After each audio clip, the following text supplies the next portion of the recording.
Good morning, student. I am your assistant teacher. So let's start your first chapter, how, when and where. इस topic को हर बार जब भी class में हम start करते हैं अपने टेक्स्ट बुक एसएसटी की, तो ये हमारा फर्स्ट चैप्टर हमेशा से होता है। अब ये क्यों होता है? तो ये एक सिंपल चैप्टर है कि हिस्ट्री क्यों इम्पॉर्टेंट है हमारे लिए। उनके में से जो डेट्स जिससे आप लोगों को बहुत गुस्सा आता है कि मैम डेट्स याद नहीं होती, मैम ईयर्स याद नहीं होते, तो क्यों इम्पॉर्टेंट है हमारे लिए हिस्ट्री को पढ़ना, हिस्ट्री की डेट्स को याद रखना, हिस्ट्री की जो टॉपिक्स हमारे सामने आते हैं तो ये क्यों आते हैं, तो ये क्यों इम्पॉर्टेंट है वो हम इसमें आज पढ़ेंगे। How important are dates? Dates क्यों important है? History is certainly about changes that occur over time. ठीक है, history is synonymous with dates. We compare the past with present. We continue to associate history with a string of dates. We study dates to find out the sequence of events and significance of event. History क्या है? History वो topic है, वो subject है या वो word है जो हमें हर बार हमारे पास्ट में कब, क्या, क्यों, कैसे हुआ है उसके बारे में बताती है। किस तरह चेंजेस आए हैं ये हम हिस्ट्री में ही पढ़ते हैं। हमने हिस्ट्री में पढ़ा था कि हम पहले कहाँ रहते थे। हम पहले फॉरेस्ट से रहते हुए आए, अर्ली मैन।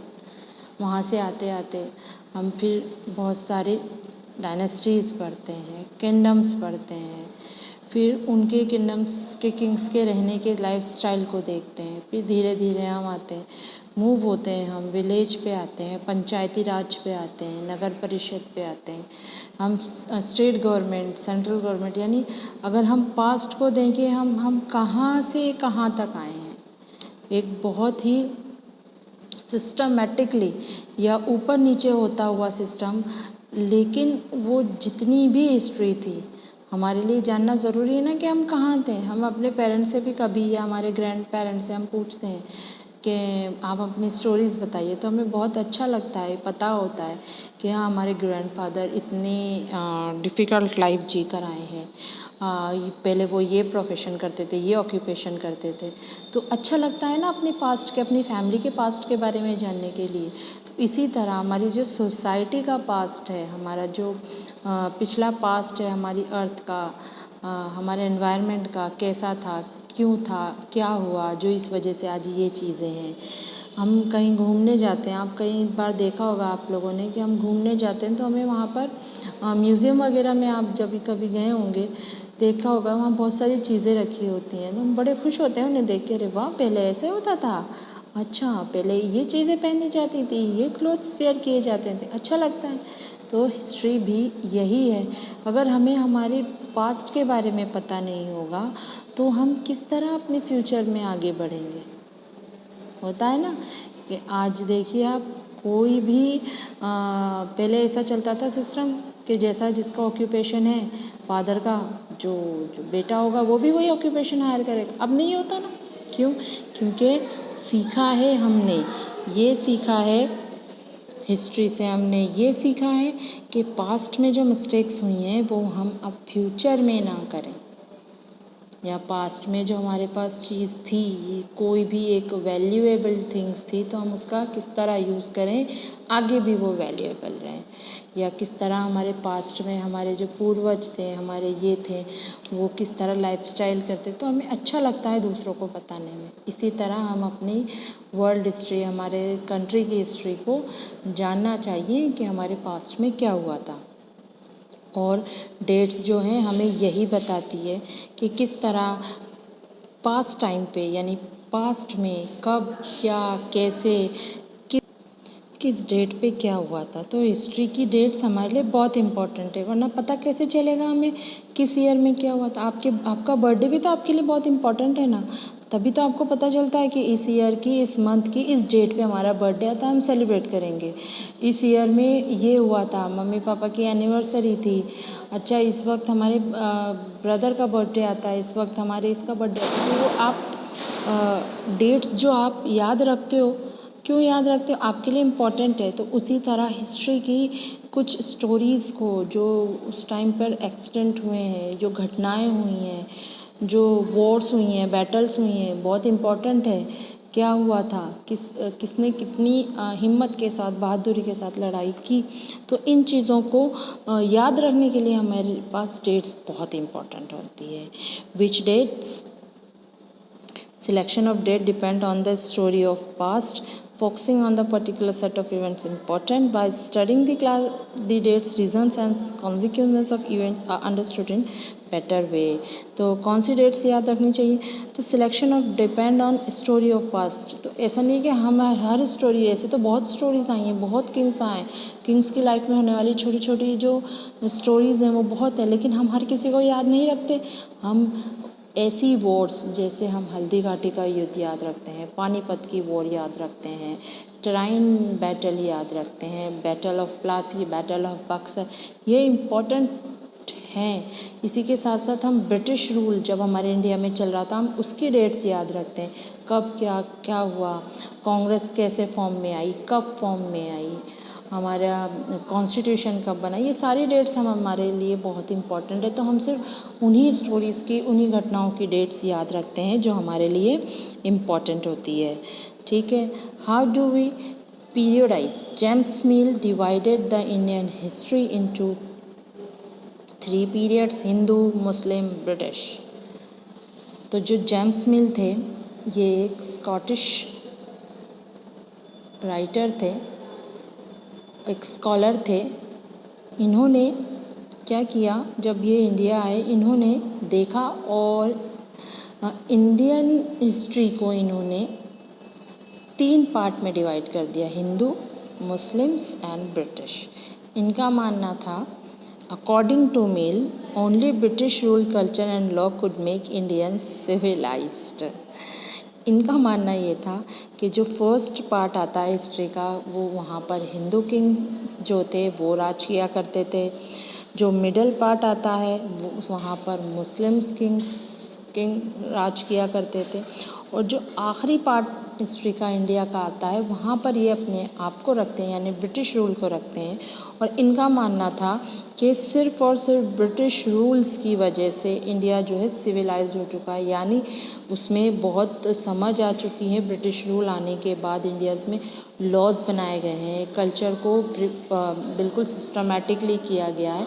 तो ये अकॉर्डिंग टू मिल के अकॉर्डिंग ये चीज़ें थी।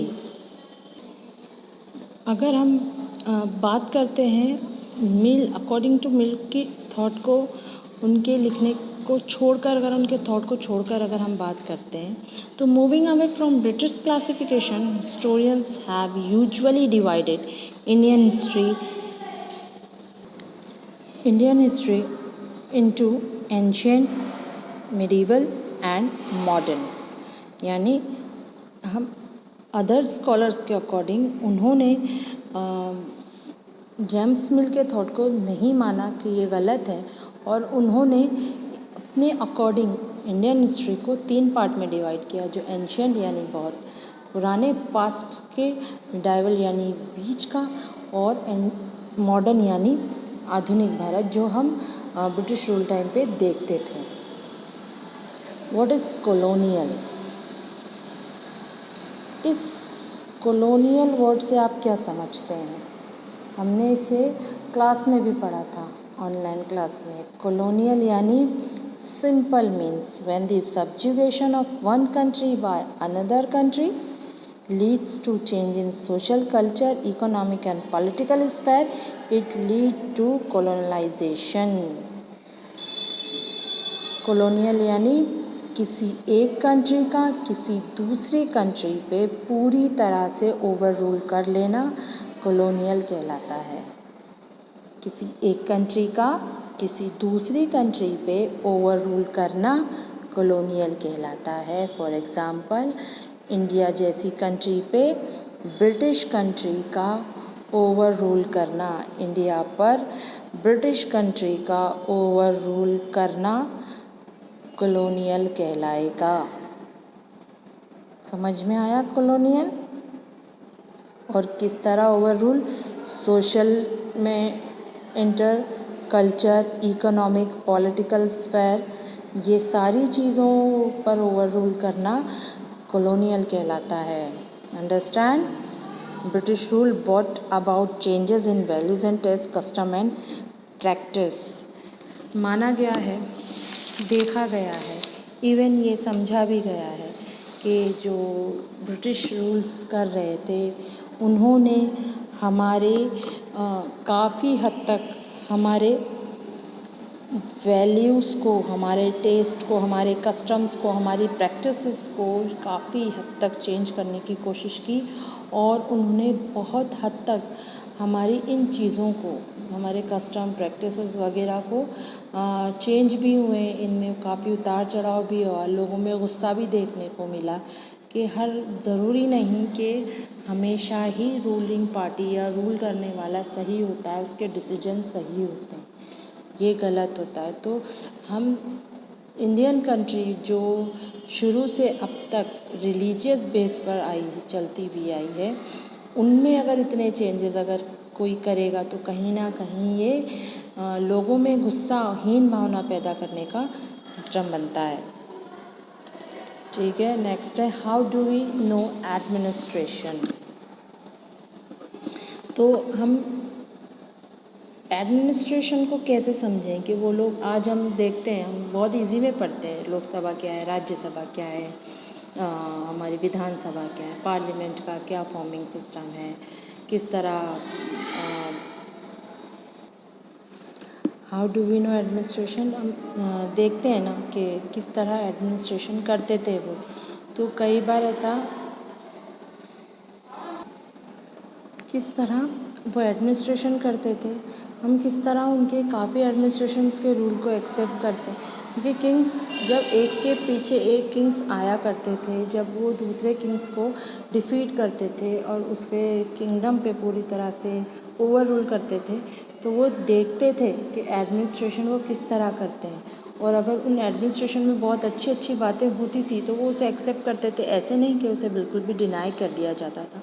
उनके एडमिनिस्ट्रेशन की बहुत सारी अच्छी रूल्स को, रेगुलेशंस को एक्सेप्ट करके उसे अपने किंगडम्स में और अपने किंगडम्स के रूल में फॉलो किया जाता था।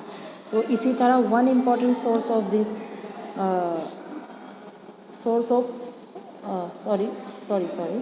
one important source of this official record of the British administration, the British felt that all important documents and letters need to be preserved. Specialized institutions like archives and museums were established to preserve important records. Administrative sources only represent half of the picture, as they all were written and maintained by British officials. Several other source studies together give a better picture of administration.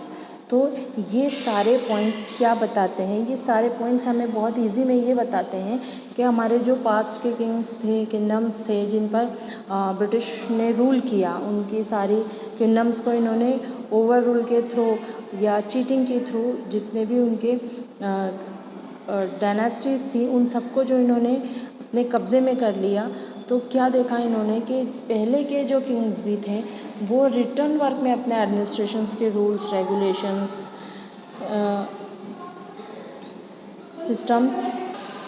Systems को written work में ये अपने पास लिख कर रखा करते थे। तो दूसरा किंग आता था तो उसे रिटर्न वर्क में एक बहुत अच्छा सिस्टम मिल जाया करता था। यही वजह है कि जब ब्रिटिश आए और ब्रिटिश ने जैसे जैसे किंग्स के ऊपर अटैक करना शुरू किया, उनके किंगडम्स को अपने अंदर ओवर रूल करना शुरू किया, तो उन्होंने भी उन किंग्स के उन जितने भी इम्पॉर्टेंट डॉक्यूमेंट्स थे, जितने भी नीडेड लेटर्स थे, उन सबको प्रिज़र्व करना शुरू किया। उन्होंने आर्काइव्स बनाए, म्यूज़ियम्स एस्टैब्लिश किए उन इम्पॉर्टेंट रिकॉर्ड्स को प्रिज़र्व करने के लिए। क्यों किया उन्होंने ऐसा? उन्होंने इसलिए किया क्योंकि वो अपना जो एडमिनिस्ट्रेटिव सोर्स था उसको बहुत अच्छे से करना चाहते थे। वो देखते थे कि ये अपना जो किंगडम है इतने अच्छे से चला रहे हैं ये किंग्स, क्यों ना हम ओवर रूल कर रहे हैं इनके एरियाज़ में, तो हम भी इन्हीं के एडमिनिस्ट्रेशन में कुछ चेंजेस करते हैं। एडमिनिस्ट्रेशन यही रखते हैं, थोड़ी बहुत चेंजेस करते हैं और इसी तरह चलने देते हैं ताकि हमें भी कोई प्रॉब्लम ना हो। इसीलिए उन्होंने अपनी मेंटेन किया, ब्रिटिश ऑफिशियल्स, उन्होंने उन सारे डॉक्यूमेंट्स को कलेक्ट करके प्रिजर्व करने लगे। हमारा आज का इतना ही चैप्टर हम देखेंगे। बहुत सारी चीज़ें हमने आज पढ़ ली हैं। हमने देखा कि इम्पॉर्टेंट डेट्स क्यों इम्पॉर्टेंट्स हैं, कौन सी डेट्स हमारे लिए इम्पॉर्टेंट्स हैं, और फिर हमने देखा कि हम हाउ डू वी पीरियोडाइज, यानी हम किस तरह 3 पार्ट में हमारी इंडियन हिस्ट्री डिवाइड हुई है। जेम्स मिल आए थे, फिर उनके जो थॉट थे, फिर उसके बाद हमने ये देखा कि हमारा एंड में इंडियन हिस्ट्री 3 पार्ट में डिवाइड हुई है। कॉलोनियल क्या है ये देखा हमने, एक कंट्री का दूसरी कंट्री पे रूल करना। इसके बाद हमने लास्ट टॉपिक देखा how do we know administration, किस तरह हम एडमिनिस्ट्रेशन को समझ सकते हैं। अब बाकी का चैप्टर हम नेक्स्ट वीडियो में देखेंगे। Thank you.